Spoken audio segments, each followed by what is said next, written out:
এমনিতেই তুমি অনেক সুন্দর, আরো সুন্দর হইতে তো না নাই। দেখি অনলাইনে কিছু পাওয়া যায় কিনা, যেইটা দেখি ওইটাই ভালো লাগে। সারা দিন মোবাইল টেপে এমন কি কাজ করে মোবাইলের ভিতরে? শালার আগে জানলে বিয়েটাই করতাম না। থাক, কিছু কওয়া যাইব না। অনেক খিদা লাগছে, পরে খাইতেই দিব না। এই কি করো? স্কিন কেয়ারিং ভিডিও দেখতে। স্কিন কেয়ারিং, এটা আবার কি জিনিস? উফ, একটা খেত ঠিক মতো বাংলাই বোঝে না, ইংরেজি বুঝবে কোত্থেকে। কিরকম আবার সুন্দর হওয়া যায় সেই ভিডিও দেখতেছি। ও আচ্ছা, ঠিক আছে, দেখো। আমার না অনেক ক্ষুধা লাগছে। তুমি ওর মুখী ওই দেখ, ক্ষুধা কামি চেষ্টা গেল। না, কিছু না।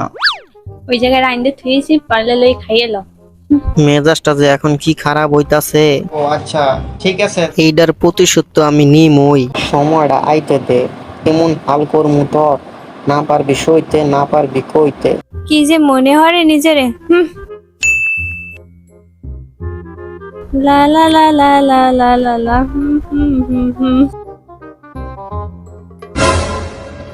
হায় হায়, মর্দি চুল পড়ে যাইতে আছে, একটু পার্লারে যাইতে হইবে। আমার কাছে তো কোনো টাকাও নাই। কি করি কি করি, একটা কাজ করি। এই শোনো না, আমার জানটা কি করে নাস্তাছে, কোমর দোলে নাস্তাছে। খাজি ফাজলামি করে, তা দুষ্ট। তো কি বলবো এটা বলো। আচ্ছা হনো না, আমার একটু পার্লারে যাইতে হবে, চুলগুলো পড়ে যাচ্ছে। তো আমি কি করব?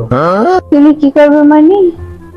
তোমার বউর চুল উঠে যাচ্ছে, তোমার একটা দায়িত্ববোধ আছে না? নিজের বেলায় ঠন ঠন ঠন, আবার আমার এসে দায়িত্ব শিখাইতে। আচ্ছা দাঁড়াও, এই দেখো কি আনছি। এটা কি আনছো? আমি তো কিছুই বুঝতে পারছি না, এটা দিয়ে কি করব? আরে আমি তোমারে বুঝাইতাছি, তোমার যে চুলগুলা পড়ছে এই চুলগুলা দাও।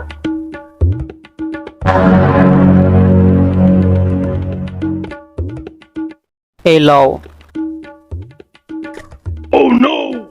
এইটা দিয়ে মুই আন কি করব? পার্লারে যে টাকা নষ্ট করার দরকারটা কি? তোমার চুলগুলা সব এটার ভিতরে রাখা দিবা জমায়া। তোমার নাতি নাতনি হইলে সবাই দেখাইবা যে দেখ, আমার এক সময় চুল আছিল। ঠিক আছে না?